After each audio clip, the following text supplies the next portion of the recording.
ಕೃಷಿಕ ಬಾಂಧವರಿಗೆಲ್ಲ ನಮಸ್ಕಾರ. ಇಂದಿನ ಕೃಷಿ ರಂಗ ಕಾರ್ಯಕ್ರಮದಲ್ಲಿ ಪಶುವೈದ್ಯರೊಂದಿಗೆ ಸಂದರ್ಶನ ಮಾಲಿಕೆಯಲ್ಲಿ ನಮ್ಮ ಜೊತೆ ಸ್ಟುಡಿಯೋದಲ್ಲಿ ಡಾಕ್ಟರ್ BK ಸೂರ್ಯನಾರಾಯಣ ಇವರಿದ್ದಾರೆ. ಇವರು ಬೆಳ್ಳಾರೆಯ ಹಿರಿಯ ಪಶುವೈದ್ಯಾಧಿಕಾರಿಯಾಗಿ ಅಲ್ಲಿ ಸೇವೆ ಸಲ್ಲಿಸ್ತಾ ಇದ್ದಾರೆ. ಕಾರ್ಯಕ್ರಮಕ್ಕೆ ಸ್ವಾಗತ ಸರ್. ನಮಸ್ತೆ. ನಮಸ್ತೆ, ಧನ್ಯವಾದ ಸರ್. ಇವಾಗ ಒಂದು ಗರ್ಭಸ್ಥ ಹಸುಗಳ ಆರೈಕೆ ಎಂಬ ವಿಚಾರಕ್ಕೆ ಬಂದ್ರೆ, ಸರಿ, ಇದರಲ್ಲಿ ಒಂದು ಗಬ್ಬ ಕಟ್ಟಿದ ನಂತರ ಇದನ್ನು ಯಾವ ರೀತಿಯಲ್ಲಿ ನೋಡ್ಕೊಳ್ಬೇಕು, ದನಗಳನ್ನು ಅಥವಾ ಪಶುಗಳನ್ನು ಯಾವ ರೀತಿಯಾದಂತಹ ಆರೈಕೆ ಮಾಡಬೇಕು, ಅಂದರೆ ಆರಂಭದಿಂದಲೇ ಮಾಡಬೇಕಾ ಅಥವಾ ಇದರ ಬಗ್ಗೆ ಹೇಗೆ ಸರ್?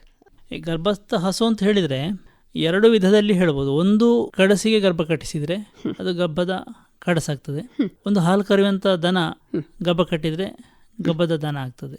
ಕಡಸನ್ನು ನೋಡುವ ವಿಚಾರದಲ್ಲಿ ಸ್ವಲ್ಪ ಮಟ್ಟಿನ ವ್ಯತ್ಯಾಸ ಉಂಟು ಹಸುವನ್ನು ನೋಡುವ. ಯಾಕೆಂತ ಹೇಳಿದರೆ ಹಸು ಹಾಲು ಕರಿತಾ ಇರ್ತದೆ. ಹಾಲು ಕರೆಯುವ ಗಬ್ಬದ ಹಸು ಮೊದಲಿನ ಕರುವಿನ ಕಡಸು ಅಂತ ಹೇಳ್ಕೊಂಡು. ಈಗ ಗಬ್ಬದ ವಿಚಾರದಲ್ಲಿ ಹೇಳಬೇಕು ಅಂತ ಹೇಳಿದರೆ, ಹಸುಗಳು ಸಾಮಾನ್ಯ ಪ್ರತಿ 18ರಿಂದ 22 ದಿವಸಕ್ಕೆ ಒಮ್ಮೆ ಬೆದೆಗೆ ಬರ್ತದೆ. ಒಂದು ಸತಿ ಗಬ್ಬ ಕಟ್ಟಿಸಿದರೆ ಒಂದು ಕಡಸಿಗಾಗಲಿ ಅಥವಾ ಒಂದು ಹಸುವಿಗಾಗಲಿ ಕೆಲವು ಸತಿ 1-2-3 ದಿವಸದಲ್ಲಿ ಕೆಂಪಿಗೆ ಸ್ರಾವ ಇರ್ತದೆ. ಕೆಲವರು ಎಷ್ಟೋ ಜನ ಹೇಳ್ತಾರೆ, ಅಂದರೆ ನಾನು ಪಶುವೈದ್ಯನಾಗಿ ಈಗ ಕೆಲಸ ಮಾಡ್ತಾ ಇರುವ ಕಾರಣ ಹೇಳ್ತಾರೆ, ನೀವು ಮೊನ್ನೆ ಇನ್ಸಮಿನೇಷನ್ ಅಥವಾ ಕೃತಗರ್ಭಧಾರಣೆ ಮಾಡಿದ್ದೀರಲ್ಲ ಡಾಕ್ಟರ್, ಅದು 3 ದಿವಸ ಆಯ್ತು, ಇವತ್ತಿಗೆ ಹೋಯಿತು, ನಿಲ್ಲಿಲ್ಲ.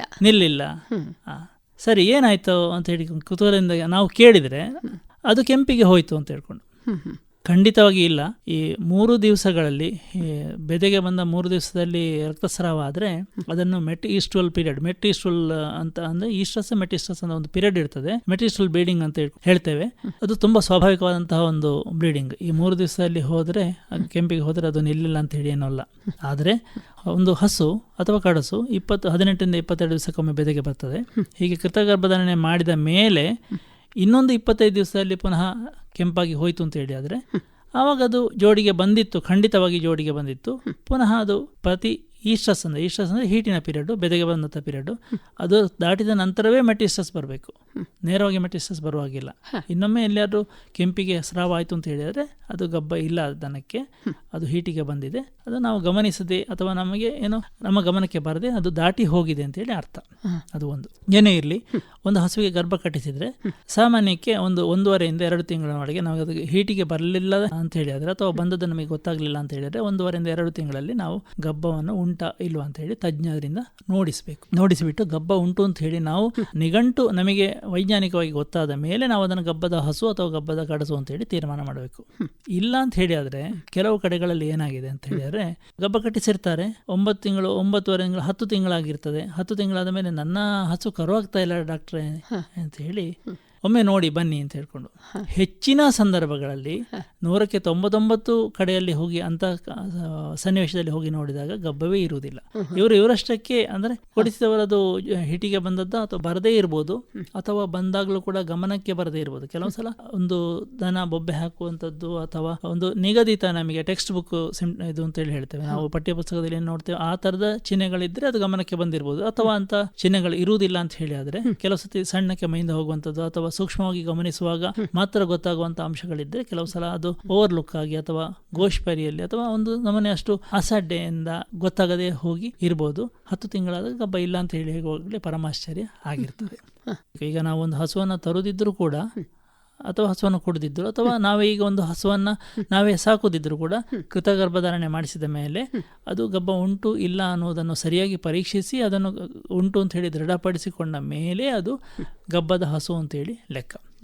ಹಾಗೆ ಕಡಸು ಅಂತ ಹೇಳಿ ಆದರೆ, ಗಬ್ಬದ ಗಡಸುಗಳನ್ನು ನಾವು ಯಾವ ರೀತಿ ಈಗ ಸಾಮಾನ್ಯಕ್ಕೆ ಒಂದು 8 ತಿಂಗಳ ನಂತರದ ಗಡಸುಗಳಿಗೆ ದಿನಕ್ಕೆ 1-2 ಕಿಲೋದಷ್ಟು ಪಶು ಆಹಾರ ದೇಹದ ಪೋಷಣೆಯ ದೃಷ್ಟಿಯಿಂದ, ಮತ್ತು ಒಂದು 30ರಿಂದ 60 ಗ್ರಾಮಿನಷ್ಟು ಒಂದು ಲವಣ ಮಿಶ್ರಣ, ಖನಿಜ ಮಿಶ್ರಣ ಅಂತ ಹೇಳಿದರೆ ಬೇರೆ ಬೇರೆ ಲವಣಗಳನ್ನು ದೇಹದ ಬೆಳವಣಿಗೆಗೆ, ಚೋದಕ ಕಾಳ ಬಿಡುಗಡೆಗೆ ಇತ್ಯಾದಿಗಳಿಗೆ ಆರೋಗ್ಯಕ್ಕೆ ಬೇಕಾದಂಥ ಲವಣಗಳನ್ನು ಎಲ್ಲ ಬೆರಕೆ ಮಾಡಿಬಿಟ್ಟು ಮಿಶ್ರಣ ಮಾರುಕಟ್ಟೆಯಲ್ಲಿ ಸಿಗ್ತದೆ. ಪಶು ಆಹಾರ ಒಂದು ಮಾರುಕಟ್ಟೆಯಲ್ಲಿ ಸಿಗುವಂಥದ್ದಾಗ್ಬೋದು, ಬೇರೆ ಬೇರೆ ಹೆಸರಿಂದ ಬ್ರ್ಯಾಂಡಿಂದ ಆಗ್ತದೆ, ಅಥವಾ ಮನೆಯಲ್ಲೇ ನಾವೇ ಮಾಡಿಕೊಳ್ಳುವಂಥ ರೈತರೇ ಮಾಡಿಕೊಳ್ಳುವಂಥದ್ದು. ಒಂದು ಒಳ್ಳೆಯ ಸಂಖ್ಯೆಯಲ್ಲಿ ಜಾನುವಾರಿದ್ದರೆ, 1-2 ಜಾನುವಾರಿದ್ದರೆ ಪಶು ಆಹಾರವನ್ನು 4-5 ಬಗೆ ತಂದು ಮಿಶ್ರ ಮಾಡಿ ಒಂದು ಪಶು ಆಹಾರ ತಯಾರು ಮಾಡಲಿಕ್ಕೆ ಸ್ವಲ್ಪ ಕೆಲಸ ಉಂಟು, ಶ್ರಮದಾಯಕ ಮತ್ತು ವೆಚ್ಚದಾಯಕ.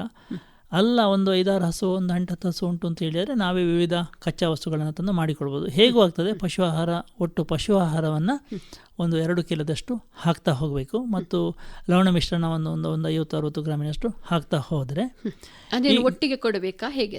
ಲವಣ ಮಿಶ್ರಣವನ್ನು ಸಾಮಾನ್ಯಕ್ಕೆ ಪಶು ಆಹಾರಕ್ಕೆ ಹಾಕಿ ಕೊಡುವಂಥದ್ದು. ಈಗಿನ ಹೆಚ್ಚಿನ ಪಶು ಆಹಾರ ಮಾರುಕಟ್ಟೆಯಲ್ಲಿ ಸಿಗುವಂಥದ್ದು ಪೆಲೆಟ್ ರೂಪದಲ್ಲಿ ಇರ್ತದೆ. ನಾವೇನು ಮಾಡ್ತೇವೆ ಅಂತ ಹೇಳಿದರೆ, ಈ ಕಡ್ಡಿ ಹಿಂಡಿ ಜಾನುವಾರಿಗೆ ತಿನ್ನಲಿಕ್ಕೆ ಕಷ್ಟ ಆಗ್ತದೆ, ಅದು ಜಗಿಬೇಕಾಗ್ತದೆ, ಅದಕ್ಕೆ ಕೆಲಸ ಆಗ್ತದೆ ಅಂತ ಹೇಳಿಕೊಂಡು ಅದನ್ನು ಈಗ ಕೊಡುವ ಮೊದಲು ಅದನ್ನು ನೀರಲ್ಲಿ ಮಿಶ್ರಣ ಮಾಡಿ ಅದನ್ನು ಒಂದು ದ್ರವ ರೂಪಕ್ಕೆ ತಂದು ಒಂದು ಸಾಂಬಾರಿನಾಗೆ, ಒಂದು ಸಾರಿನಾಗೆ, ಒಂದು ಗಸಿಯಾಗೆ ಮಾಡಿ ಅದು ಒಂದು ಕುಡಿಯುವ ಒಂದು ರೂಪಕ್ಕೆ ತಂದು ಕೊಡ್ತೇವೆ. ಯಥಾರ್ಥಕ್ಕೆ ಹಾಗೆ ಮಾಡಲಿಕ್ಕೆ ಇರುವಂಥದ್ದಲ್ಲ ಅದು ಹಿಂಡಿ ಅಂತ ಹೇಳಿದರೆ. ಪಶು ಆಹಾರ ಅಂತ ಹೇಳಿದರೆ ಅದು ಜಗದು ನುಂಗಬೇಕು. ಯಾಕಂತ ಹೇಳಿದರೆ ಈ ಜೀರ್ಣದ ಪ್ರಕ್ರಿಯೆ ಶುರುವಾಗುವಂಥದ್ದು ಬಾಯಿಯಿಂದ 2 ರೀತಿಯಲ್ಲಿ, ಒಂದು ಜಗಿಯುವ ಮುಖಾಂತರ, ಎರಡನೇದಾಗಿ ಬಾಯಲ್ಲಿ ಜೊಲ್ಲು ಉತ್ಪತ್ತಿ ಆಗ್ತದೆ.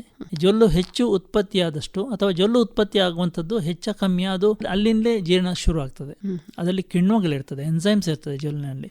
ಜಾಸ್ತಿ ಜೊಲ್ಲು ಹೊಟ್ಟೆಗೆ ಹೋದಷ್ಟು ಕೂಡ ಅದು ಹೊಟ್ಟೆಯ ಆರೋಗ್ಯವನ್ನು, ಅದು ಜೀರ್ಣಕ್ರಿಯೆಯನ್ನು ಹೆಚ್ಚಿಸ್ತದೆ. ಹಾಗೆ ಹೆಚ್ಚು ಜೊಲ್ಲು ಉತ್ಪತ್ತಿ ಆಗಬೇಕು, ಜಗಿಬೇಕು ಅಂತ ಹೇಳುವ ಒಂದು ದೃಷ್ಟಿಯಿಂದಲೇ ಪ್ಯಾಲೆಟನ್ನು ಅಥವಾ ಕಡ್ಡಿ ಹಿಂಡಿಯನ್ನು ಮಾಡುವಂಥದ್ದು. ನಾವು ನಮ್ಮ ಅನುಕೂಲತೆ ದೃಷ್ಟಿಯಿಂದ ಮತ್ತು ಜಾನುವಾರು ಬೇಗ ತಿನ್ನಲಿ, ಬೇಗ ಕುಡಿಯಲಿ ಅಂತ ಹೇಳುವಂಥ ಉದ್ದೇಶದಿಂದ ನಾವು ಇದು ಮಾಡ್ತೇವೆ. ಅದು ತಪ್ಪು, ಹಾಗೆ ಮಾಡಬಾರ್ದು.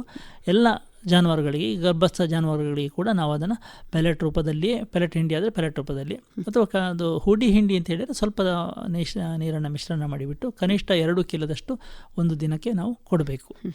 ಒಂದು ಸಾಮಾನ್ಯಕ್ಕೆ ಗರ್ಭದ ಅವಧಿಯನ್ನು ನಾನು ಈಗಾಗಲೇ ಹೇಳಿದಾಗೆ 9 ತಿಂಗಳು, ಸಾಮಾನ್ಯಕ್ಕೆ 270 ದಿನ, 9 ತಿಂಗಳು ಅಂತಲೇ ಹಿಡಿಯೋ. ಪ್ರಥಮ ತ್ರೈಮಾಸಿಕ, ದ್ವಿತೀಯ ತ್ರೈಮಾಸಿಕ, ತೃತೀಯ ತ್ರೈಮಾಸಿಕ ಅಂತ ಹೇಳಿ 3 ಟ್ರೈಮಿಸ್ಟರ್ ಅಂತ ಹೇಳ್ಕೊಂಡು ನಮ್ಮ ಅನುಕೂಲಕ್ಕೋಸ್ಕರ ನಾವು ವಿಂಗಡಿಸಿಕೊಂಡ್ರೆ, ಪ್ರಥಮ ಮತ್ತು ದ್ವಿತೀಯ ಹಂತದಲ್ಲಿ ಒಂದು ನಮೂನೆಯಲ್ಲಿ ಕರುವಿನ ಬೆಳವಣಿಗೆ ಇರ್ತದೆ ಹೊಟ್ಟೆಯ ಒಳಗೆ.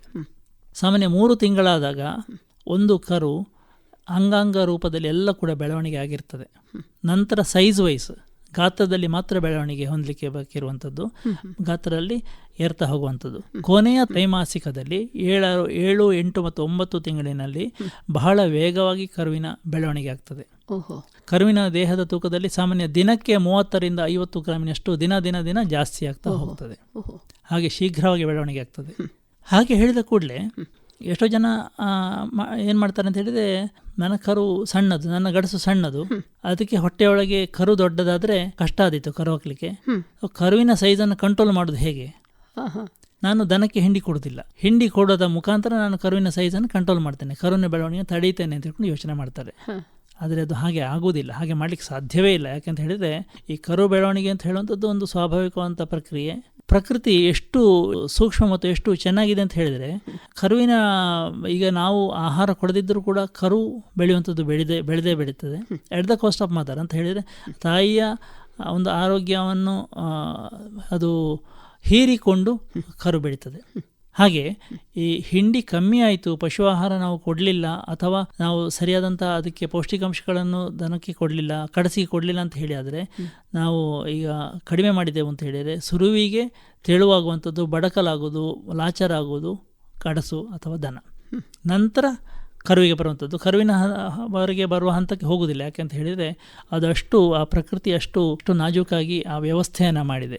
ಹಾಗಾಗಿ ಯಾವತ್ತೂ ಕೂಡ ಕರುವಿನ ಬೆಳವಣಿಗೆಯನ್ನು, ಹಿಂಡಿಯನ್ನು ಕಮ್ಮಿ ಮಾಡಲಿಕ್ಕೆ ಸಾಧ್ಯ ಇಲ್ಲ. ನಾವು ಈ 2 kgಯಷ್ಟು ಪಶು ಆಹಾರವನ್ನು ಮತ್ತು ಈ ಕೊನೆಯ ತ್ರೈಮಾಸಿಕ ಏನುಂಟು 7, 8, 9ನೇ ತಿಂಗಳುಗಳು ಏನುಂಟು, ಅದರಲ್ಲಿ ಕರುವಿನ ಬೆಳವಣಿಗೆಗೆ ಅಡಿಷನಲ್ ಅಂದರೆ ಹೆಚ್ಚುವರಿಯಾಗಿ ಒಂದು ಅರ್ಧ ಕಿಲೋ ಬೆಳಿಗ್ಗೆ ಸಾಯಂಕಾಲ, 1 ಕಿಲೋದಷ್ಟು ಸೇರಿಸಿ ಒಂದು 3 ಕಿಲೋದಷ್ಟು ಪಶು ಆಹಾರವನ್ನು ನಾವು ಕರುವಿಗೆ 7, 8 ಮತ್ತು 9ನೇ ತಿಂಗಳ ಗರ್ಭದಲ್ಲಿ ನಾವು ಕಡ್ಡಾಯವಾಗಿ ಕೊಡಬೇಕು. ಆದರೆ ಲವಣ ಮಿಶ್ರಣವನ್ನು ನಾವು ಹೆಚ್ಚು ಮಾಡಬೇಕು ಅಂತ ಹೇಳಿಕೊಂಡಿಲ್ಲ. ಆರಂಭದಿಂದ ಏನು ಕೊಟ್ಟಿದೆ ಅದನ್ನೇ ಕೊಡ್ತಾ ಹೋಗ್ಬೋದು. ಅದರಲ್ಲಿ ಕೂಡ ಕೊನೆಯ 1 ತಿಂಗಳ ಅಂತ 9ನೇ ತಿಂಗಳಲ್ಲಿ ಕರು ಹಾಕ್ಲಿಕ್ಕೆ ಇನ್ನೇನು 1 ತಿಂಗಳು ಉಂಟು ಅಂತ ಹೇಳಿ ಆದಾಗ, ಈ 1 ತಿಂಗಳು ಉಂಟು ಅಂತೇಳಿ ಹೇಗೆ ಗೊತ್ತಾಗಬೇಕು? ಆವಾಗ ನಮ್ಮ ಹತ್ರ ಕೃತಗರ್ಭಧಾರಣೆಯ ಮೂಲಕವೇ ಈಗ ಎಲ್ಲ ಗರ್ಭ ಕಟ್ಟಿಸುವಂಥದ್ದು. ಕೃತಗರ್ಭಧಾರಣೆಯ ರೆಕಾರ್ಡ್ಸ್ ಇರ್ತದೆ. ಆ ರೆಕಾರ್ಡ್ನ ಪ್ರಕಾರದಲ್ಲಿ 8 ತಿಂಗಳಾದಾಗ 9ನೇ ತಿಂಗಳಲ್ಲಿ ನಾವು ಲವಣ ಮಿಶ್ರಣವನ್ನು ನಿಲ್ಲಿಸಿದರೆ ಸ್ವಲ್ಪ ಮಟ್ಟಿಗೆ ಒಳ್ಳೆಯದು. ಯಾಕೆಂತ ಹೇಳಿದರೆ, ಈ ಕ್ಯಾಲ್ಸಿಯಂ ಮೆಟಬಾಲಿಸಮ್ ಅಥವಾ ಕ್ಯಾಲ್ಸಿಯಮಿನ ಏನು ಈ ಒಂದು ಜೀರ್ಣ ಪ್ರಕ್ರಿಯೆ ಉಂಟು, ಮತ್ತು ಹಾಲಿನಲ್ಲಿ ಈ ಕರು ಹಾಕಿದ ನಂತರ ತುಂಬ ಕ್ಯಾಲ್ಸಿಯಮ್ಮು ಮತ್ತು ಇತರ ಪೌಷ್ಟಿಕಾಂಶಗಳು ಹೋಗ್ತದೆ. ಈ ಕ್ಯಾಲ್ಸಿಯಮ್ಮು ಒಂದು ಜಾನುವಾರಿಗೆ ನಾವು ಎಷ್ಟು ಕೊಡ್ತೇವೆ ಅಥವಾ ಎಷ್ಟು ಆಹಾರದಲ್ಲಿ ಅದು ತಿಂತದೆ, ಅದಕ್ಕಿಂತ ಜಾಸ್ತಿ ಕ್ಯಾಲ್ಸಿಯಮ್ಮು ಒಂದು ದಿನದಲ್ಲಿ ಹಾಲಿನಲ್ಲಿ ಹೋಗ್ತದೆ. ಅದು ಹೇಗೆ ಅಂತ ಹೇಳಿದರೆ, ಈ ದೇಹದಲ್ಲಿ ಏನು ಕ್ಯಾಲ್ಸಿಯಮನ್ನು ಅದು ಎಲುಬುಗಳಲ್ಲಿ ಜೋಪಾನ ಮಾಡಿರ್ತದೆ ಅಥವಾ ಸ್ಟೋರ್ ಮಾಡಿರ್ತದೆ, ಅದನ್ನು ಕರಗಿಸಿ ಬಿಟ್ಟು ಅದು ಹಾಲಿನಲ್ಲಿ ಬಿಟ್ಟು ಕೊಡ್ತದೆ ಹಸು. ಆ ಪ್ರಕ್ರಿಯೆ ಇರುವಂಥದ್ದೇ ಹಾಗೆ. ಈ ಪ್ರಕ್ರಿಯೆಗೆ ಒಗ್ಗಿಕೊಳ್ಳಿಕ್ಕೋಸ್ಕರ ಕೊನೆಯ 1 ತಿಂಗಳಿನಲ್ಲಿ ಲವಣ ಮಿಶ್ರಣವನ್ನು ನಾವು ನಿಲ್ಲಿಸ್ಬೋದು. ನಿಲ್ಲಿಸಿದರೆ ಸ್ವಲ್ಪ ಮಟ್ಟಿಗೆ ಆ ಅಭ್ಯಾಸಕ್ಕೆ ಒಳ್ಳೆಯದಾಗ್ತದೆ. ಈ ಕ್ಯಾಲ್ಸಿಯಂ ಕೊರತೆಯಿಂದ ದನ ಬಳಲುವಂಥ ಸಾಧ್ಯತೆ ಸ್ವಲ್ಪ ಕಡಿಮೆ ಆಗ್ತದೆ ಕರು ಹಾಕಿದ ನಂತರದಲ್ಲಿ. ಹಾಗಿದ್ರೆ ಹಾಲು ಕರೆಯುವಂತಹ ದನಗಳ ವಿಚಾರಕ್ಕೆ ಬಂದರೆ ಯಾವ ರೀತಿಯಾದಂತಹ ಆಹಾರವನ್ನು ಕೊಡಬೇಕು, ಮತ್ತು ಹಾಲು ನಿಲ್ಲಿಸುವುದು, ಹಾಲು ಬತ್ತಿಸುವುದೇನು, ಇದರ ಪ್ರಕ್ರಿಯೆ ಹೇಗೆ? ಅದೇ, ಇದು ಒಂದು ಕಡಸು ಹಸುವಾದ ಮೇಲೆ ಅದನ್ನು ನೋಡುವಂಥ ನಾವು ದೃಷ್ಟಿಕೋನ ಸ್ವಲ್ಪ ಮಟ್ಟಿಗೆ ವ್ಯತ್ಯಾಸ ಅಥವಾ ಸಾಕುವಂಥ ಪ್ರಕ್ರಿಯೆಯಲ್ಲಿ ಒಂದು ಸ್ವಲ್ಪ ಸಣ್ಣ ವ್ಯತ್ಯಾಸವನ್ನು ಮಾಡಿಕೊಳ್ಬೇಕು. ಒಂದು ಗಡಸಾದರೂ ಒಂದು ಹಸುವಾದರೂ ಕೂಡ ಅವು ಕೆಚ್ಚಲನ್ನು ಗಮನಿಸ್ತಾ ಇರಬೇಕಾಗ್ತದೆ. ಕಡಸಿಗೆ ಈಗ ಸರ್ವೇ ಸಾಮಾನ್ಯಕ್ಕೆ ನಾವು ಹಾಲು ಅನ್ನೋ ದೃಷ್ಟಿಯಿಂದ ನಾವು ಪಶು ಆಹಾರವನ್ನು ಕೊಡುವುದಿಲ್ಲ. ಒಂದು ಹಸುವಿಗೆ ಪಶು ಆಹಾರವನ್ನು ಹಾಲಿನ ಉತ್ಪಾದನೆ ದೃಷ್ಟಿಯಿಂದ ಕೊಡ್ತೇವೆ. ಕಡಸಿಗೆ ಯಾವ ರೀತಿ ಈಗಾಗಲೇ ಹೇಳಿದ ಹಾಗೆ 2 ಕಿಲೋದಷ್ಟು ನಾವು ಪಶು ಆಹಾರವನ್ನು ಕೊಡಬೇಕು. ಅದನ್ನು ಎಲ್ಲ ಹಸುಗಳಿಗೆ ಕೊಡಬೇಕಾಗ್ತದೆ ದೇಹದ ಪೋಷಣೆಯ ದೃಷ್ಟಿಯಿಂದ. ಮತ್ತು ಹಾಲು ಕರೆಯೋ ಹಸು ಅಂತ ಹೇಳಿ ಆದರೆ ಸಾಮಾನ್ಯಕ್ಕೆ 1 ಲೀಟರ್ ಹಾಲಿಗೆ ಸಾಮಾನ್ಯ ಒಂದು 500 ಗ್ರಾಮಿನಷ್ಟು ಪಶು ಆಹಾರವನ್ನು ನಾವು ಅಡಿಷನಲ್ ಆಗಿ ಕೊಡಬೇಕಾಗ್ತದೆ. ಇದು ಸಾಮಾನ್ಯ ಈ ಗಬ್ಬದ ಹಸುವಿಗೂ ಕೂಡ ಅದರಲ್ಲಿ ವಿಶೇಷವಾದಂಥ ವ್ಯತ್ಯಾಸ ಏನು ಮಾಡಲಿಕ್ಕೆ ಇಲ್ಲ.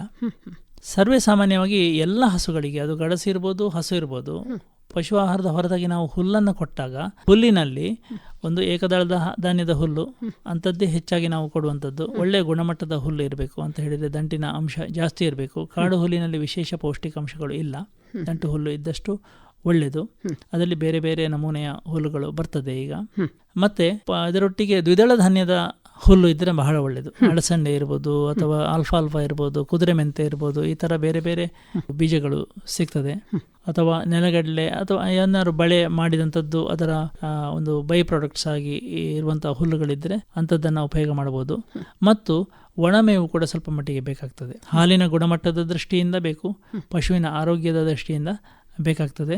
ಒಣಮೇವು ಕೂಡ ಸ್ವಲ್ಪ ಮಟ್ಟಿಗೆ ನಾವು ಕೊಡ್ಬೋದು. ಒಣಮೇವು ಅಂತ ಹೇಳಿದ ಕೂಡಲೇ ಹೊರಗಡೆಯಿಂದ ತರಿಸಿ ಕೊಡಬೇಕು ಅಂತ ಹೇಳಿ ಏನಿಲ್ಲ. ಸ್ಥಳೀಯವಾಗಿ ಸಿಗುವಂಥ ಹಾಳೆ ಇರ್ಬೋದು, ಸೋಗೆ ಇರ್ಬೋದು, ಅಥವಾ ಗುಡ್ಡೆಯ ಸೊಪ್ಪು ಇರ್ಬೋದು, ಲಭ್ಯವಾದಂಥ ಸಂದರ್ಭಗಳಲ್ಲಿ ಬಹಳ ಒಳ್ಳೆಯದು, ಅದನ್ನು ಕೊಡ್ಬೋದು. 7 ತಿಂಗಳ ಅವಧಿಯವರೆಗೆ ಈ ಪಶು ಆಹಾರವನ್ನು ನಿಗದಿತ ಪ್ರಮಾಣದಲ್ಲಿ ಅಂತ ಹೇಳಿದರೆ ಅದರ ಹಾಲಿನ ಉತ್ಪತ್ತಿಯ ದೃಷ್ಟಿಯಿಂದ ಎಷ್ಟು ನಾವು ಕೊಡ್ತೇವೆ ಮತ್ತು ಈ ದೇಹದ ಪೋಷಣ ದೃಷ್ಟಿಯಿಂದ 2 ಕೆಜಿಯಷ್ಟನ್ನು ಸೇರಿಸಿಬಿಟ್ಟು ಕೊಡುವಂಥದ್ದು. 7 ತಿಂಗಳಾದಾಗ ಈ ಹಾಲು ಕರೆಯುವುದನ್ನು ನಿಲ್ಲಿಸಬೇಕು ಅಂತ ಹೇಳಿದರೆ ಸಾಮಾನ್ಯಕ್ಕೆ ಒಂದು 20 ಲೀಟ್ರ್ 25 ಲೀಟ್ರ್ ಹಾಲು ಕೊಡುವಂಥ ಹಸುವಿಗೆ 7 ತಿಂಗಳು ಗಬ್ಬದಲ್ಲಿ ಕೂಡ ಸಾಮಾನ್ಯ 10-12 ಲೀಟ್ರ್ ಇರ್ತದೆ. 7 ತಿಂಗಳು ಗಬ್ಬ ಆದ ಕೂಡಲೇ ಮರು ದಿವಸದಿಂದ ಈಗ ಇವತ್ತಿಗೆ 7 ತಿಂಗಳಾಯ್ತು ನಾಳಿಂದ ನಿಲ್ಲಿಸಿ ಬಿಡ್ತೇನೆ ಅಂತ ಹೇಳಿದರೆ ಅದಾಗಲಿಕ್ಕಿಲ್ಲ. ಕೆಚ್ಚಲು ಬೇನೆ ಬರುವಂಥ ಸಾಧ್ಯತೆಗಳು ಇರ್ತದೆ ತುಂಬ ಹಾಲುಗಳು ಇರುವಾಗ. ಆವಾಗ ಏನು ಮಾಡೋದು ಅಂತ ಹೇಳಿದರೆ ಈ ಕೊಡುವಂಥ ಹಿಂಡಿಯ ಪ್ರಮಾಣವನ್ನು ಒಮ್ಮೆಗೆ ನಿಲ್ಲಿಸುವಂಥದ್ದು. ನಿಲ್ಲಿಸಿದರೆ ಅದು ಆವಾಗ ಹಾಲಿನ ಉತ್ಪತ್ತಿ ಕಮ್ಮಿ ಆಗ್ತದೆ. 1-2 ದಿವಸ 3 ದಿವಸದಲ್ಲಿ ತುಂಬ ಗಣನೀಯವಾಗಿ ಪ್ರಮಾಣದಲ್ಲಿ ಹಾಲಿನ ಪ್ರಮಾಣ ಇಳಿಕೆ ಆಗ್ತದೆ.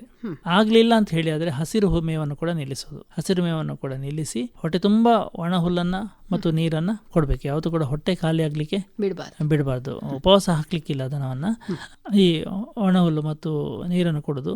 ಹಾಲು ಖಂಡಿತವಾಗಿಯೂ ಇಳಿತಾ ಇದೆ.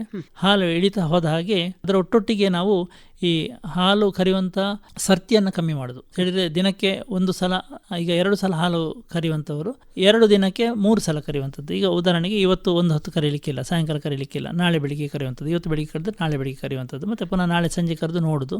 ಮತ್ತೊಂದು 2 ದಿವಸ ಹಾಲು ಕರೀಲಿಕ್ಕೆ ಇಲ್ಲ, 2 ದಿವಸ ಬಿಟ್ಟು ನೋಡೋದು. ಮತ್ತೊಂದು 4 ದಿವಸವೇ ಬಿಟ್ಟು ನೋಡೋದು. ಈ ಥರ ಒಂದು 4 ದಿವಸದಲ್ಲಿ 1 ವಾರದಲ್ಲಿ ಹಾಲನ್ನು ಸಂಪೂರ್ಣವಾಗಿ ನಿಲ್ಲಿಸಲಿಕ್ಕಾಗ್ತದೆ. ಹಾಲು ಕರೆಯುವುದು ನಿಲ್ಲಿಸಲಿಕ್ಕಾಗ್ತದೆ. ಹಾಲು ಕರೆಯುವುದನ್ನು ನಿಲ್ಲಿಸಿದ ಮೇಲೆ ನೆನಪಿನಿಂದ ಪುನಃ ಪಶು ಆಹಾರವನ್ನು ಶುರು ಮಾಡಬೇಕು. ಕೆಲವು ಕಡೆಗಳಲ್ಲಿ ಶುರು ಮಾಡೋದಿಲ್ಲ, ಕೊಡದೇ ಇರ್ತಾರೆ ವಿವಿಧ ಕಾರಣಗಳಿಂದ. ಒಂದು ಹಾಲಾಗ್ತದೆ ಅಂತ ಹೇಳುವಂಥ ದೃಷ್ಟಿಯಿಂದ ಇರ್ಬೋದು, ಅಥವಾ ಕರುವಿನ ಬೆಳವಣಿಗೆ ಜಾಸ್ತಿ ಆಗ್ತದೆ ಅಂತ ಹೇಳುವ ದೃಷ್ಟಿಯಿಂದ ಇರ್ಬೋದು, ಅಥವಾ ಇನ್ನೂ ಕೆಲವು ಕಡೆಗಳಲ್ಲಿ ವಿತ್ತೀಯ ಕಾರಣಗಳಿಂದ, ಫೈನಾನ್ಷಿಯಲ್ ಕಾರಣಗಳಿಂದ ಇರ್ಬೋದು. ಯಾವುದೇ ಕಾರಣದಿಂದ ಇದ್ದರೂ ಕೂಡ ಈ ಹಿಂಡಿ ಅಥವಾ ಪಶು ಆಹಾರ ಕೊಡದೇ ಇದ್ದರೆ ದನದ ಆರೋಗ್ಯದಲ್ಲಿ ಕುಂಠಿತ ಆಗ್ತದೆ. ದನ ನೆಲ ಹಿಡಿಯುವುದು ಅಂತ ಹೇಳ್ತಾರೆ. ನೆಲ ಹಿಡಿಯುವುದು ಅಂದರೆ ಏಳಲಿಕ್ಕೆ ಕಷ್ಟ ಆಗುವಂಥದ್ದು. ಹಾಗೆಲ್ಲ ಆದರೆ ಅದನ್ನು ಸರಿ ಮಾಡಲಿಕ್ಕೆ, ಆರೋಗ್ಯವನ್ನು ಸುಧಾರಿಸಲಿಕ್ಕೆ ಬಹಳ ಕಷ್ಟ ಆಗ್ತದೆ. ಅದಾಗದ ಹಾಗೆ ನೋಡಿಕೊಳ್ಬೇಕಂತಾರೆ ಕನಿಷ್ಠ ಪಕ್ಷ 3 ಕಿಲೋದಷ್ಟು ಪಶು ಆಹಾರವನ್ನು ಒಂದು ದಿನದಲ್ಲಿ ನಾವು ಕೊಡಲೇಬೇಕು. ದೇಹದ ಪೋಷಣೆ ದೃಷ್ಟಿಯಿಂದ 2 kg ಮತ್ತು ಕರುವಿನ ಪಾಲನೆ ದೃಷ್ಟಿಯಿಂದ 1 ಕಿಲೋ ಮತ್ತು ಮುಂದಿನ ಹಾಲಿನ ಉತ್ಪತ್ತಿ ದೃಷ್ಟಿಯಿಂದ 1 ಕಿಲೋ. ಒಂದು HF ಜಾನುವಾರಿಗೆ ಅಂತ ಹೇಳಿದ್ರೆ ದಿನಕ್ಕೊಂದು 4 ಕಿಲೋದಷ್ಟು ಪಶು ಆಹಾರವನ್ನು ಹೌದು ದೇಹದ ತೂಕವನ್ನು ಹೊಂದಿಕೊಂಡು, ಸಣ್ಣ ತೂಕದ ಈಗ ಜರ್ಸಿಗಳು ಆದರೆ HF ತಳಿಯಷ್ಟು ದೇಹದ ತೂಕ ಹೊಂದಿರುವುದಿಲ್ಲ, 4 ಕಿಲೋ ಬೇಕು ಅಂತ ಹೇಳುವುದಿಲ್ಲ, ಅದಕ್ಕೆ ಸ್ವಲ್ಪ ಕಮ್ಮಿ ಸಾಕು, ಒಂದು 3 ಕಿಲೋದಷ್ಟು ಆದರೂ ಕೂಡ ಪಶು ಆಹಾರವನ್ನು ಮತ್ತು ಹೊಟ್ಟೆ ತುಂಬ ಪೌಷ್ಟಿಕವಾದಂಥ ಹುಲ್ಲನ್ನು ಮತ್ತು ಒಣ ಹುಲ್ಲನ್ನು ಮತ್ತು ಧಾರಾಳವಾಗಿ ನೀರನ್ನು ಕೊಡಬೇಕು. ಮತ್ತು ಯಥೇಚ್ಛವಾಗಿ ಎಲ್ಲ ಜಾನುವಾರುಗಳಿಗೆ, ಅದು ಗಡಸು ಇರ್ಬೋದು, ಕರು ಇರ್ಬೋದು, ದನ ಇರ್ಬೋದು, ಯಥೇಚ್ಛವಾಗಿ ನೀರು ಬೇಕು. ಅದೇ ರೀತಿಯಲ್ಲಿ ಶುಭ್ರವಾದಂಥ ಗಾಳಿ ಬೇಕು ಮತ್ತು ಬೆಳಕು ಬೇಕು. ಹೆಚ್ಚಿನ ಹಟ್ಟಿಗಳಲ್ಲಿ ಕೊಟ್ಟಿಗೆಗಳಲ್ಲಿ ಬೆಳಕಿಲ್ಲದಂತ ಒಂದು 4 ಗೋಡೆಯ ಮಧ್ಯದಲ್ಲಿ ಇರ್ತದೆ. ಉತ್ತಮ ಮಾಹಿತಿ ಸರ್. ಸಾಮಾನ್ಯವಾಗಿ ಗರ್ಭಸ್ಥ ಪಶುಗಳಿಗೆ ಲಸಿಕೆ ಏನಾದ್ರೂ ಕೊಡುವ ಇದಿದೆಯಾ ಅಥವಾ ಕೊಡಬಾರದು ಹಾಗೇನಾದ್ರೂ ಇದೆಯಾ? ಗರ್ಭಸ್ಥ ಹಸುಗಳಿಗೆ ಈಗ ಲಸಿಕೆ ಅಂತ ಹೇಳಿದರೆ ಸರ್ವೇ ಸಾಮಾನ್ಯವಾಗಿ ಕೊಡುವಂಥದ್ದು ಕಾಲುಬಾಯಿ ಜ್ವರದ ಲಸಿಕೆ, ಮತ್ತೆ ಗಂಟಲು ಬೇನೆ ಅಥವಾ HS ಹೆಮೊರಾಜಿಕ್ ಸೆಪ್ಟಿಸಿಮಿಯಾ ಅಂತ ಹೇಳುವಂಥದ್ದಕ್ಕೆ ಲಸಿಕೆ, ಅದು ಪ್ರಧಾನವಾಗಿ ಕೊಡುವಂಥದ್ದು. ಬೇರೆ ಉಂಟು, ಈಗ ಬ್ಲ್ಯಾಕ್ ಕ್ವಾರ್ಟರ್ ಅಂತ ಹೇಳಿ ಹೇಳ್ತಾರೆ, ಚಪ್ಪೆ ರೋಗ ಅಂತ ಹೇಳಿ ಹೇಳ್ತಾರೆ, ನೆರಡಿ ಅಂತ ಹೇಳ್ತಾರೆ. ಅದೆಲ್ಲ ಅಷ್ಟು ಈಗ ವ್ಯಾಪಕವಾಗಿ ನಾವು ಈ ನಮ್ಮ ಸ್ಥಳದಲ್ಲಿ ಅಂದರೆ ದಕ್ಷಿಣ ಕನ್ನಡದಲ್ಲಿ, ಉಡುಪಿ ಜಿಲ್ಲೆಗಳಲ್ಲಿ ನಾವು ಅಷ್ಟಾಗಿ ಕೊಡ್ತಾ ಇಲ್ಲ. ಅಂದರೆ ಔಟ್ಬ್ರೇಕ್ ಇದ್ದಂಥ ಅಂದರೆ ಆ ರೋಗೋದ್ರೇಕ ಕಂಡು ಬಂದಂಥ ಪರಿಸ್ಥಿತಿಯಲ್ಲಿ ಮಾತ್ರ ನಾವು ಕೊಡುವಂಥದ್ದು.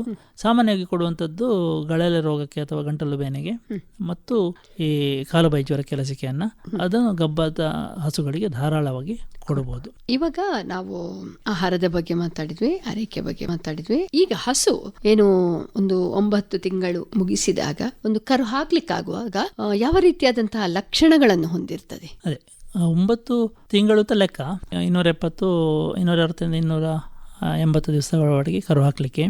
ಅದರ ಮಧ್ಯದಲ್ಲಿ ನಾವು ಕೆಲವು ಅಂಶಗಳನ್ನು, ಕೆಚ್ಚಲನ್ನೆಲ್ಲ ನೋಡಿಕೊಳ್ಬೇಕಾಗ್ತದೆ. ಹೆಚ್ಚಿನ ಕಡೆಗಳಲ್ಲಿ ನಾವು ಈಗ ಹಾಲು ಕರಿತಾ ಇರುವಾಗ ಕೆಚ್ಚಲಲ್ಲಿ ಏನಾದ್ರು ವ್ಯತ್ಯಾಸ ಇದ್ದರೆ ಗೊತ್ತಾಗಿ ಬಿಡ್ತದೆ, ಕೆಚ್ಚಲು ನೋವು ಇದ್ದರೆ ಅಥವಾ ಇದಿದ್ದರೆ ಗೊತ್ತಾಗಿ ಬಿಡ್ತದೆ. ಕಡಸುಗಳಲ್ಲಿ ಕೆಲವು ಸಲ ನೋಡಲಿಕ್ಕೆ ಬಿಟ್ಟು ಹೋಗ್ತದೆ, ಕೆಚ್ಚಲನ್ನು ಯಾರು ಗಮನಿಸುವುದಿಲ್ಲ. ಭಾರಿ ಪ್ರತಿ ದಿವಸ ಕೆಚ್ಚಲನ್ನು ಗಮನಿಸಬೇಕು ಅಂತ ಹೇಳಿಲ್ಲ, ಒಟ್ಟಾರೆಯಾಗಿ ದನವನ್ನು ನೋಡಿದಾಗ ಏನಾದರೂ ತಿನ್ನುವುದಲ್ಲಿ ಹೆಚ್ಚು ಕಮ್ಮಿ ಆದಾಗ, ಮೇವು ಬಿಟ್ಟಿತ್ತು ಅಂತ ಹೇಳಿ ಆದರೆ, ಅಥವಾ ಮೆಲುಕು ಹಾಕುವಂಥದ್ದು, ಸೆಗಣಿ ಸರಿಯಾಗಿರುವಂಥದ್ದು, ಮೂತ್ರದ ಬಣ್ಣ ಸರಿಯಾಗಿರುವಂಥದ್ದು, ಇದೆಲ್ಲ ಆರೋಗ್ಯದ ಲಕ್ಷಣಗಳು. ಹೀಗೆ ಏನಾದರೂ ಏರುಪೇರಾದರೆ, ಸೆಗಣಿಯಲ್ಲಿ ಏರುಪೇರಾದರೆ, ಮೂತ್ರದ ಬಣ್ಣದಲ್ಲಿ ಏರುಪೇರಿದ್ರೆ, ಅಥವಾ ಪಶು ಆಹಾರ ಆಗಲಿ ಅಥವಾ ಹುಲ್ಲಾಗಲಿ ತಿನ್ನುವುದನ್ನು ಬಿಟ್ಟರೆ, ಅಥವಾ ಯಾವ್ದಾದ್ರು ಎರಡನ್ನೂ ತಿನ್ನೋದು, ಪಶು ಆಹಾರ ತಿನ್ನೋದು ಮತ್ತು ಹುಲ್ಲನ್ನು ತಿನ್ನೋದು ಎರಡನ್ನೂ ಬಿಟ್ಟುಬಿಟ್ರೆ ದನದ ಆರೋಗ್ಯದಲ್ಲಿ ಏರುಪೇರಿದೆ ಅಂತ ಲೆಕ್ಕ. ಅಂಥ ಸಂದರ್ಭದಲ್ಲಿ ಕೆಚ್ಚಲನ್ನು ಕೂಡ ಸರಿಯಾಗಿ ನಾವು ಗಮನಿಸಿಕೊಳ್ಬೇಕು. ಕೆಲವು ಸರಿ ಕೆಚ್ಚಲು ನೋವು ಬರದ ಹಾಗೆ ಗಮನಿಸ್ಕೊಳ್ಬೇಕು. ಯಾಕಂದರೆ ಕಡಸುಗಳ ಕೆಲವು ಸತಿ ಕರು ಹಾಕಿದ ಮೇಲೆ ಕೆಚ್ಚಲು ನೋವು ಬಂದು ಒಂದು ಸೈಡಲ್ಲಿ ಒಂದು ಮೊಲೆಯ ಭಾಗದಲ್ಲಿ ಕೆಚ್ಚಲಿನಲ್ಲಿ ಹಾಲು ಬರುವುದಿಲ್ಲ ಅಂತ ಹೇಳಿಲ್ಲ ಆದಂಥ ಸಾಧ್ಯತೆಗಳು ಕೆಲವು ಕಡೆಯಲ್ಲಿ ಉಂಟು, ಗಮನಿಸ್ತಾ ಇರಬೇಕಾಗ್ತದೆ. ಒಟ್ಟಾರೆಯಾಗಿ 9 ತಿಂಗಳು ಆದಾಗ ಸಾಮಾನ್ಯಕ್ಕೆ ಕರು ಹಾಕೋದು ಅಂತ ಹೇಳಿ ಲೆಕ್ಕ. ಕೆಲವು ಜಾನುವಾರುಗಳಿಗೆ ಒಂದು 10 ದಿವಸ ಹೆಚ್ಚಾಗ್ತದೆ. ಸರ್ವೇ ಸಾಮಾನ್ಯವಾಗಿ ಕಡಸುಗಳಿಗೆ ಒಂದು 10 ದಿವಸ ಹೆಚ್ಚು ಬೇಕಾಗ್ತದೆ. ಅದು 2ನೇ ಪ್ರಸವದಿಂದ ನಂತರಕ್ಕೆ 270 ಅಥವಾ ಅದಕ್ಕಿಂತ ಒಳಗೆ ಕರು ಹಾಕ್ತವೆ. ಕರು ಹಾಕ್ಲಿಕ್ಕೆ ಆದಾಗ ಸರ್ವೇ ಸಾಮಾನ್ಯವಾಗಿ ಹೊಟ್ಟೆ ಸ್ವಲ್ಪ ಸಾಮಾನ್ಯ ಗಾತ್ರದಿಂದ ಸ್ವಲ್ಪ ದೊಡ್ಡ ಇರ್ತದೆ, ಕೆಚ್ಚಲು ಇಳಿಬಿಟ್ಟಿರ್ತದೆ, ಕೆಚ್ಚಲು ನೀರು ಬಂದು ಅದು ಹೊಳಪಿನಿಂದ ಕೂಡಿರ್ತದೆ. ಹೊಳಪಿನಿಂದ ಕೂಡಿರ್ತದೆ ಅಂತ ಹೇಳಿದರೆ ನಮಗೆ ಮುಟ್ಟಿ ನೋಡುವಾಗ ಸಾಮಾನ್ಯಕ್ಕೆ ನೋವು ಇರಬಾರ್ದು, ಕೆಚ್ಚಲು ಮುಟ್ಟಿ ನೋಡುವಾಗ. ಹಾಗೆಂತೇಳಿ ಹಾಲು ಕರೆದು ನೋಡಬೇಕು ಅಂತ ಹೇಳಿ ಏನಿಲ್ಲ, ದಪ್ಪಾಗಿರ್ತದೆ ಕೆಚ್ಚಲು. ಕೆಲವು ಸತಿ ಕೆಚ್ಚಲಿನ ಮುಂದೆ ಹೊಕ್ಕುಳಿನ ಹತ್ತಿರ ಕೂಡ ನೀರು ಬಂದು ಜೋತು ಬಿದ್ದಿರ್ತದೆ, ಎಡಿಮಾ ಅಂತ ಹೇಳಿ ಹೇಳ್ತೇವೆ, ವೆಂಟ್ರಲ್ ಎಡಿಮಾ ಆಗಿರ್ತದೆ. ಆದರೆ ಈ ನೀರು ಅಂತ ಹೇಳುವಂಥದ್ದು ನಡು ಮಧ್ಯದಲ್ಲಿ ಇರಬೇಕು, ಒಂದು ಸೈಡಲ್ಲಿ ಇರುವಂಥದ್ದಲ್ಲ. ಬಲಬದಿಗೆ ಅಥವಾ ಎಡಬದಿಗೆ ಇದ್ದರೆ ನೀರು ಇರುವಂಥ ಸೈಡಿನ ಕೆಚ್ಚಲಿನಲ್ಲಿ, ಆ ಬದಿಯ ಕೆಚ್ಚಲಿನಲ್ಲಿ ಏನೋ ವ್ಯತ್ಯಾಸ ಇರ್ಬೋದು ಅಂತ ಹೇಳಿಕೊಂಡು ನಾವು ತಿಳ್ಕೊಳ್ಬೋದು. ಹೆಚ್ಚಾಗಿ ನಡು ಮಧ್ಯದಲ್ಲಿ ನೀರು ಇರುವಂಥದ್ದು. ಮತ್ತು ಕರು ಹಾಕುವ ದಿನಕ್ಕಾಗುವಾಗ ಸಾಮಾನ್ಯಕ್ಕೆ ಕೆಲವು ಜಾನುವಾರುಗಳಿಗೆ 1 ವಾರ ಮೊದಲೇ ಸಣ್ಣಕ್ಕೆ ಸ್ರಾವ ಶುಭ್ರ ಬಣ್ಣದಲ್ಲಿ ಇರಬೇಕು, ಕೆಂಪಾಗಿ ಇರುವಂಥದ್ದಲ್ಲ. ಅಥವಾ ಅದರಲ್ಲಿ ತುಂಡು ತುಂಡಾಗಿ ಆಗಲಿ ಕೊಳೆ ರೂಪದಲ್ಲಿ ಆಗಲಿ ಇರುವುದಿಲ್ಲ, ವಾಸನೆ ಇರುವುದಿಲ್ಲ, ಕ್ಲೀನಾಗಿ ಇರ್ತದೆ. 1 ವಾರ ಮೊದಲೇ ಹೋಗ್ಬೋದು. ಕರು ಹಾಕುವ ದಿನಕ್ಕೆ ಆಗುವಾಗ ಜಾನುವಾರು ಮೇವು ಬಿಡ್ತದೆ, ತಿನ್ನುವುದಿಲ್ಲ ಮತ್ತು ಮಲಗುವುದು ಏಳುವುದು ಜಾಸ್ತಿ ಮಾಡ್ತಾ ಇರ್ತದೆ. ಹೊಟ್ಟೆ ನೋವು ಶುರುವಾಗೋದ ಕಾರಣ ಮೈಯಿಂದ ಹೋಗೋದು ಜಾಸ್ತಿ ಆಗ್ತದೆ ಮತ್ತು ಸ್ವಲ್ಪ ಹೊತ್ತಿನಲ್ಲಿ ತಲೆನೀರು ಅಂತೇಳಿ ಹೇಳ್ತಾರೆ ಸ್ಥಳೀಯ ಭಾಷೆಯಲ್ಲಿ, ಅಥವಾ ಬಯಲುಸೀಮೆಯಲ್ಲಿ ಉಚ್ಚೆ ಮೂಟೆ ಅಂತೇಳಿ ಹೇಳ್ತಾರೆ. ಅಂದರೆ ಒಂದು ದ್ರವ ತುಂಬಿದ ನೀರಿನಂಥ ದ್ರವ ತುಂಬಿದ ಒಂದು ಪ್ಲಾಸ್ಟಿಕ್ ಕವರಿನ ಹಾಗೆ ಶುರುವಿಗೆ ಬರ್ತದೆ. ಅದರ ನಂತರ ಅದರ ಹಿಂದಿನಿಂದ ಕರುವಿನ ಅಂಗಾಂಗಗಳು ಕಾಣಬೇಕು. ಅಂಗಗಳು ಅಂತ ಹೇಳಿದರೆ 2 ಕೈಗಳು ಕಾಣಬೇಕು, ಅವಡುಗಳು ಕಾಣ್ತದೆ, ಮತ್ತು ಮೂಗು ಅಥವಾ ನಾಲಿಗೆ ಅದರ ಹಿಂದಿನಿಂದ ಕಾಣ್ತದೆ. ಹೀಗೆ 2 ಕೈ ಮತ್ತು ನಾಲಿಗೆ ಕಂಡ್ರೆ ಸಾಮಾನ್ಯಕ್ಕೆ 80-90% ದನಗಳು ಕೂಡ ಹಾಗೆ ಕರು ಹಾಕುವಂಥದ್ದು. ಇನ್ನು ಕೆಲವು ಸಲ ಬರೀ ಕಾಲು, ಹಿಂದಿನ ಕಾಲು ಮತ್ತು ಅದು ಕೂಡ ಸ್ವಾಭಾವಿಕವಾಗಿ ಬರುವಂಥದ್ದು. ಅಂತೂ ಒಟ್ಟಾರೆಯಾಗಿ ಹೇಳುದಿದ್ರೆ ಮಲಗುದು ಹೇಳುದು ಜಾಸ್ತಿ ಮಾಡೋದು, ಅದರ ನಂತರ ಕರುವಿನ ಭಾಗಗಳು ಕಂಡು ಬರೋದು. ಮಲಗಿಯೇ ಬುಕ್ತವೆ. ಹೆಚ್ಚಿನ ಹಸುಗಳು ಮಲಗಿದ ಸ್ಥಿತಿಯಲ್ಲಿ ಕರು ಹಾಕುವಂಥದ್ದು, ಎದ್ದು ನಿಂತು ಕರು ಹಾಕುವಂಥದ್ದು ಬಹಳ ಬಹಳ ಕಮ್ಮಿ. ಇನ್ನು ಕೆಲವು ಸಲ ಹಗಲು ಏನಾಗ್ತದೆ ಅಂತ ಹೇಳಿದರೆ ರೈತರಿಗೆ ಇದು ಒಂದು ಕುತೂಹಲ ಇರ್ತದೆ, ಅಥವಾ ಸ್ವಲ್ಪ ಟೆನ್ಷನ್ ಅಂತೇಳಿ ಹೇಳ್ಬೋದು. ಒಂದು ಸಂಭ್ರಮ ಅಂತೂ ಟೆನ್ಷನ್ನು ಎರಡೂ ಕೂಡ ಒಂದು ಮಿಶ್ರ ಭಾವನೆ ಇರ್ತದೆ. ಕರು ಹಾಕುವ ಪ್ರಕ್ರಿಯೆ ಶುರುವಾದಾಗ ನಾವು ಹಸುವಿನ ಹತ್ತಿರ ಹೋಗಿ ನೋಡಬಾರ್ದು. ಅಲ್ಲಿ ನೋಡಬಾರ್ದು ಅಂದರೆ ಅಲ್ಲೇ ನಿಂತಿದ್ದರೆ ತೊಂದರೆ ಇಲ್ಲ. ಆದರೆ ಹೆಚ್ಚಿನ ಹಸುಗಳು ಏನು ಮಾಡ್ತವೆ ಅಂದರೆ, ಈಗ ಮಲಗಿ ಬುಕ್ಕುವಂಥ ಹಸುಗಳು, ಕರು ಹಾಕಲಿಕ್ಕೆ ಪ್ರಯತ್ನ ಮಾಡುವಂಥ ಹಸುಗಳು ಎದ್ದಾಗ ನೋವು ಕೊಡುವಂಥ ಪ್ರಕ್ರಿಯೆ ಒಮ್ಮೆಗೆ ನಿಲ್ತದೆ, ಮತ್ತು ಎದ್ದಾಗ ಏನು ಹೊರಗೆ ಬಂದಿರ್ತದೆ ಒಳಗೆ ಹೋಗ್ತದೆ. ಯಾಕಂತಂದರೆ ಹೊಟ್ಟೆ ಎದ್ದು ನಿಂತಾಗ ಅದು ಎತ್ತಿ ಕೊಡುವಂಥ ಒಂದು ಅಂಶ ಇರುವುದಿಲ್ಲ, ಬುಕ್ಕುವಂಥ ಅಂಶ ಹೇಗೂ ಇಲ್ಲ. ಹಾಗಾಗಿ ಎತ್ತಿದಾಗ ಹೊಟ್ಟೆಯ ಭಾಗ ಇಳಿಬಿದ್ದಿರ್ತದೆ, ಈ ಕರು ಏನು ಹೊರಗೆ ಬಂದಿರ್ತದೆ ಅಷ್ಟು ಕೂಡ ಒಳಗೆ ಹೋಗಿಬಿಡ್ತದೆ. ಪುನಃ ಇವರು ಟೆನ್ಷನಿಂದ ಏನು ದೂರ ಹೋಗ್ತಾರೆ, ವಾಪಸ್ಸು ದನ ಮಲಗ್ತದೆ, ಸ್ವಲ್ಪ ಭಾಗ ಹೊರಗೆ ಕಾಣ್ತದೆ.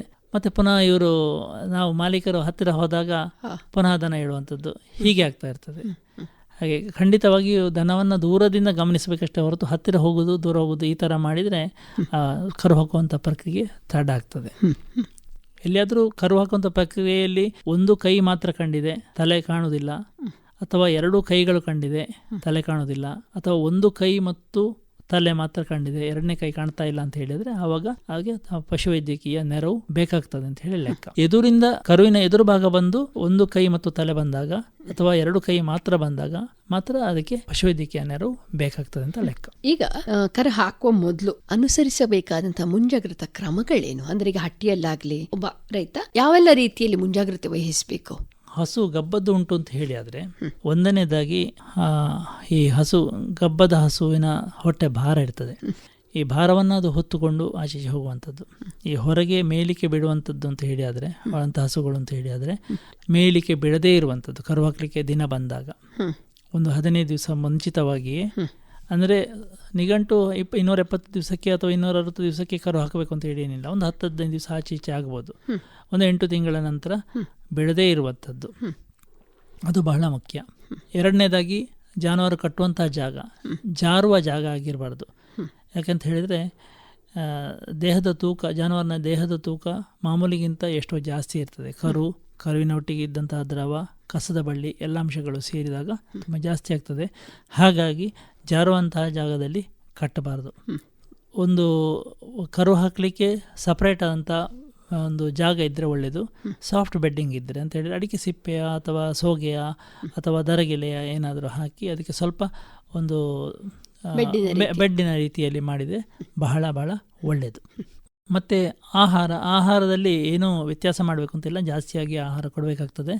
ಮತ್ತು ಕೊನೆಯ 1 ತಿಂಗಳಿನಲ್ಲಿ ದಿನಕ್ಕೆ ಸಾಮಾನ್ಯ 1/4 ಕಿಲೋದಷ್ಟು ದ್ವಿದಳ ಧಾನ್ಯ ಯಾವುದಾದರೂ, ಸಾಮಾನ್ಯವಾಗಿ ಹುರುಳಿ ಅಂತೇಳಿ ಹೇಳ್ತೇವೆ, ಹುರುಳಿ, ಕಡಲೆ, ಮೆಂತೆ ಯಾವುದು ಆಗ್ತದೆ, ದ್ವಿದಳ ಧಾನ್ಯವನ್ನು ಬೇಯಿಸಿ ಕೊಟ್ಟರೆ ಅದು ಜಾನುವಾರಿನ ಆರೋಗ್ಯಕ್ಕೆ, ಶಕ್ತಿಗೆ ಮತ್ತು ಕರು ಹಾಕಿದ ಮೇಲೆ ಕಸದ ಬಳ್ಳಿ ಸರಾಗವಾಗಿ ಬೀಳಲಿಕ್ಕೆ ಎಲ್ಲ ಮಟ್ಟಿಗೂ ಕೂಡ ಒಳ್ಳೆಯದಾಗ್ತದೆ.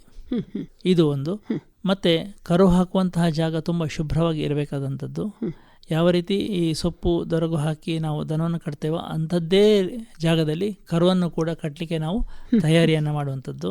ಅಂತಹ ಒಂದು ಜಾಗದಲ್ಲಿ ನಾವು ಕರುವನ್ನು ಕಟ್ಟುವಂಥದ್ದು ಇದು ಬಹಳ ಬಹಳ ಮುಖ್ಯ. ಅದೇ ರೀತಿ ಕೆಚ್ಚಲನ್ನು ಗಮನಿಸುವಂಥದ್ದು ನಾನು ಹೇಳಿದೆ. ಈಗ ಯಾವ ರೀತಿ ನಾವು ಗಡಸುಗಳ ಕೆಚ್ಚಲನ್ನು ಗಮನಿಸಬೇಕು, ಅದೇ ರೀತಿ ಹಸುವಿನ ಕೂಡ ಹಾಗೆ. ಹಸುವನ್ನು ಹಾಲು ಕರೆಯುವುದನ್ನು ನಿಲ್ಲಿಸಿದ ಮೇಲೆ ಪಶು ಆಹಾರವನ್ನು ಕೊಡುವಂಥದ್ದು, ನೀರು ಕೊಡುವಂಥದ್ದು ಅದು ಹೇಗೂ ಉಂಟು, ಹುಲ್ಲು ಕೊಡುವಂಥದ್ದು ಹೇಗೂ ಉಂಟು. ಅದರೊಟ್ಟಿಗೆ ಆರೋಗ್ಯವನ್ನು ಕೂಡ ಹಾಗೆ, ಆರೋಗ್ಯದ ಅಂದರೆ ತೋರಮಟ್ಟಿಗೆ ಸ್ಥೂಲವಾಗಿ ಆ ದನವನ್ನು ಗಮನಿಸುವಂಥದ್ದು, ಅದೇ ರೀತಿ ಕೆಚ್ಚಲನ್ನು ಕೂಡ ಗಮನಿಸ್ತಾ ಇರುವಂಥದ್ದು. ಒಂದು ಕಡೆಯ ಕೆಚ್ಚಲು ಏನಾದರೂ ದಪ್ಪ ಆಗುವಂಥದ್ದು, ದನ ಮೇವು ಬಿಟ್ಟಂಥದ್ದು ಇಂಥದ್ದೇನಾದರೂ ಇದ್ದರೆ ಅದಕ್ಕೆ ಸರಿಯಾದಂಥ ಸೂಕ್ತ ಕ್ರಮವನ್ನು ಆಗಿಂದಾಗೆ ನಾವು ತೆಕ್ಕೊಳ್ಬೇಕು. ಈಗ ಕರು ಹಾಕುವ ಸಮಯದಲ್ಲಿ ಸಾಮಾನ್ಯವಾಗಿ ಕಷ್ಟ ಆಗ್ತದೆ, ಅಂತಹ ಸಂದರ್ಭದಲ್ಲಿ ಏನ್ ಮಾಡಬೇಕಾಗುತ್ತೆ? ಡಿಸ್ಟೋಕಿಯಾ ಅಥವಾ ಯೂಟೋಕಿಯಾ ಅಂತ ಹೇಳಿ ಎರಡು ಶಬ್ದಗಳು. ಯೂಟೋಕಿಯಾ ಅಂದರೆ ಸಾಮಾನ್ಯವಾಗಿ ಸರಾಗವಾಗಿ ಕರು ಹಾಕುವಂಥದ್ದು.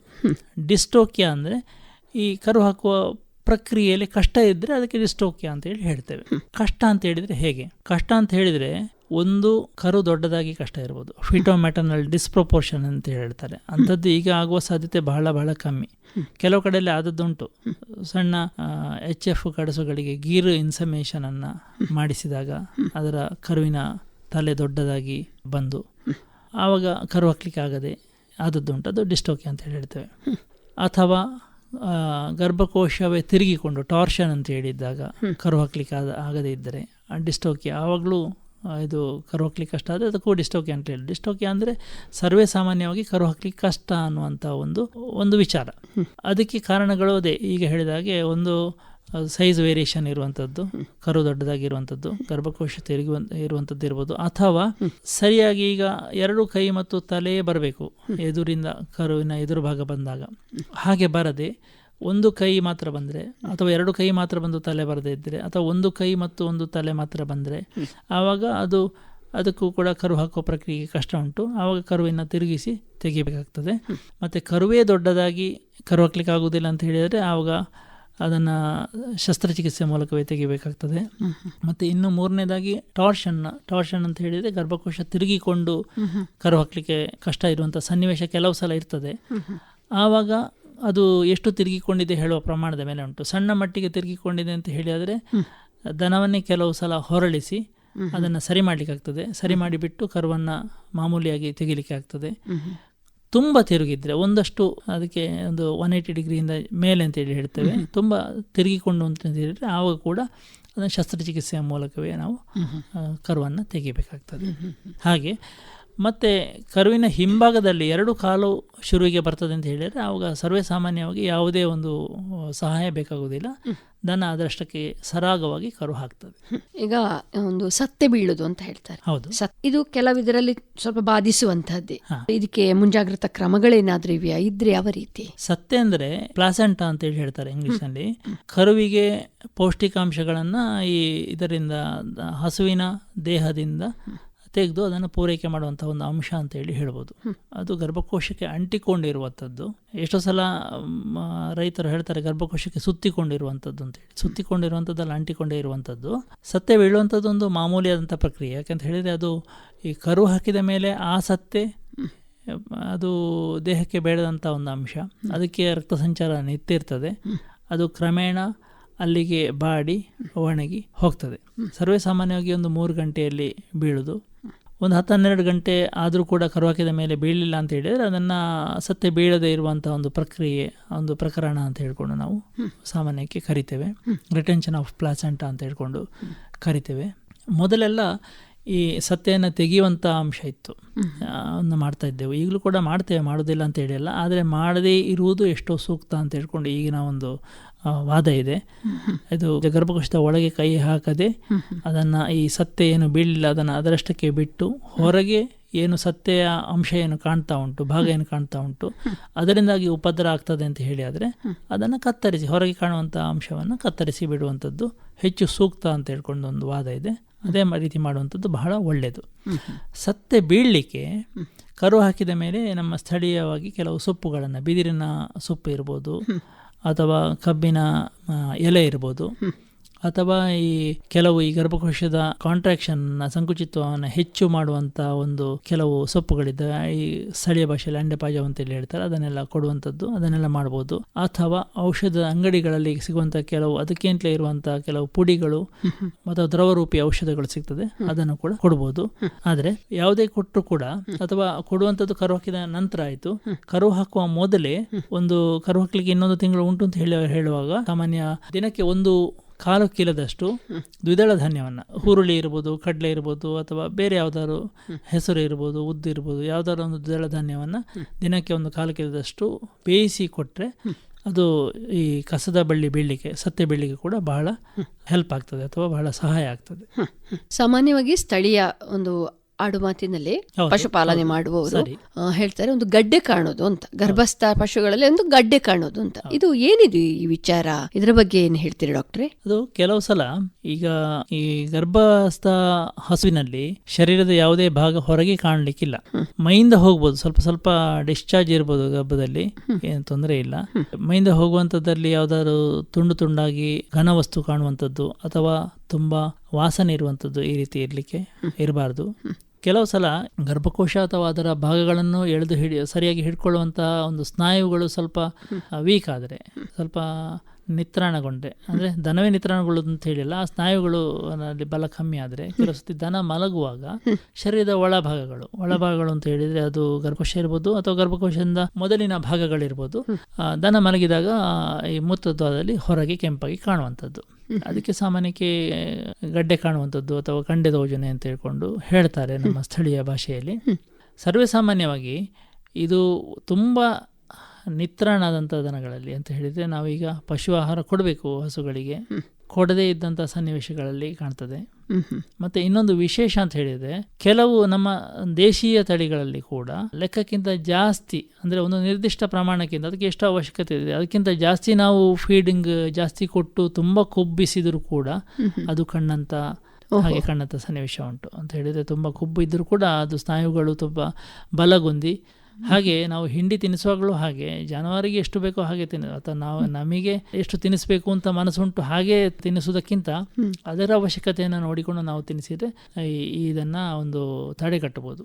ಮತ್ತೆ ಒಂದು ವೇಳೆ ಅಂತ ಅದು ಕಾಣುವಂಥ ಸನ್ನಿವೇಶ ಉಂಟು ಅಂತ ಹೇಳಿದರೆ ತಕ್ಷಣದಲ್ಲಿ ನಾವು ಮುನ್ನೆಚ್ಚರಿಕೆಯಾಗಿ ಏನು ಮಾಡಬೇಕು ಅಂತ ಹೇಳಿದರೆ ಈ ಜಾನುವಾರಿನ ಹಿಂಭಾಗವನ್ನು ಎತ್ತರಿಸಿ ಕಟ್ಟಬೇಕು. ಹಿಂಭಾಗ ಎತ್ತರಿಸಿ ಅಂದರೆ ಸಾಮಾನ್ಯ ಗೊಬ್ಬರದ ಹಟ್ಟಿ ಅಂತ ಹೇಳಿ ಆದರೆ ಎದುರಿನ ಕೈ ನಿಲ್ಲುವಲ್ಲಿ, ಈ ದನವನ್ನು ಸಾಮಾನ್ಯಕ್ಕೆ ತುಂಬ ಗಿಡ್ಡವಾಗಿ ಕಟ್ಟುವಂಥದ್ದು, ಯಾಕಂದರೆ ತುಂಬ ಅದು ಹಿಂದೆ ಮುಂದೆ ಓಡಾಡದ ಹಾಗೆ. ಮತ್ತು ಅಂತಹ ಸನ್ನಿವೇಶದಲ್ಲಿ ದನ ಯಾವ ರೀತಿ ಮಲಗಿದ್ರು ಕೂಡ ಹಿಂಭಾಗದಲ್ಲಿ ಎತ್ತರಿಸಿ ಇರುವ ಹಾಗೆ, ಅಂದರೆ ಹಿಂಭಾಗ ಎತ್ತರಿಸಿ ಇದ್ದಾಗ ಗರ್ಭಕೋಶ ಸಂಪೂರ್ಣವಾಗಿ ಅದನ್ನು ಹೊರಗೆ ಬರಲಿಕ್ಕೆ ಇದು ಬಿಡುವುದಿಲ್ಲ, ಹತ್ತದ ಭಾಗಕ್ಕೆ ನೂಕಲಿಕ್ಕೆ ದನಕ್ಕೆ ಕಷ್ಟ ಆಗ್ತದೆ, ಬುಕ್ಕಿ ಅದನ್ನು ನೋವು ಕೊಟ್ಟು ಹೊರಗೆ ತಳ್ಳಲಿಕ್ಕೆ ಕಷ್ಟ ಆಗ್ತದೆ ಅನ್ನುವಂಥದ್ದು ತಾತ್ಪರ್ಯ. ಹಾಗಾಗಿ ಎದುರು ತಗ್ಗಿಸಿ ಹಿಂಭಾಗ ಎತ್ತರಿಸಿ ಇರುವಂತಹ ಜಾಗದಲ್ಲಿ ಅಥವಾ ಇರುವಂತಹ ಜಾಗವನ್ನೇ ಆ ರೀತಿ ವ್ಯವಸ್ಥೆ ಮಾಡಿ ನಾವು ಕಟ್ಟುವುದರಿಂದಾಗಿ ಅದನ್ನು ತಡೆಗಟ್ಟಬಹುದು.